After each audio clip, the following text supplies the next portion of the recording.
د خیبر پښتونخوا حکومت کېدای شي په 3-4-5 ورځو کې احتجاج یا د جلسې اعلان وکړي. دا مقصد د دې شاته دا پروت دی چې دا کم اوس قانون پاس کیږي 2025 والا د مدنیاتو والا چې د خلکو نظر د دې نه واوړي او خلک په جلسه باندې شي.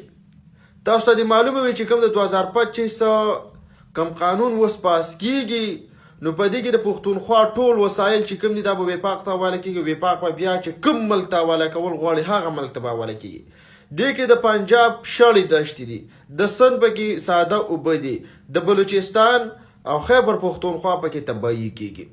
بیا په دې ټیم کې اوس وزیر اعلی صاحب ګلی وایي چې یاره موږ دلته کم دا قانون پاس کړو نو صوبې ته پکې فایده ده، خو صوبې ته پکې فایده هیڅ قسم نشته ځکه چې مخکې د صوبې څخه کوم وعدې شوي دي د بجلۍ په مد کې، د اوبو په مد کې، دغه شان د معدنیاتو په مد کې، هغه اوسه پورې ونه ده پوره شوي. او خلک څه وایي، مشران څه وایي، مار خوړلی به د یوې سوړ نه یو ځل ټک خوري، 2 ځل به ټک نه خوري. پښتونخوا 20 ځل ډزېدلې، هم په اپریشنونو ډزېدلې ده او هم وسایل چې کوم دي په دغه طریقه باندې ډزېدلې ده. اوس چې دا کوم قانون پاس کېږي په دې کې به دا ویل کېږي چې یاره صوبې ته فایده وي. په صوبه کې هېڅ فایده نشته. صوبې نه به شی راغسه کېږي، مخې سره به وفاق ته حواله کېږي، وفاق به مخې سره امریکې ته وسایل حواله کوي.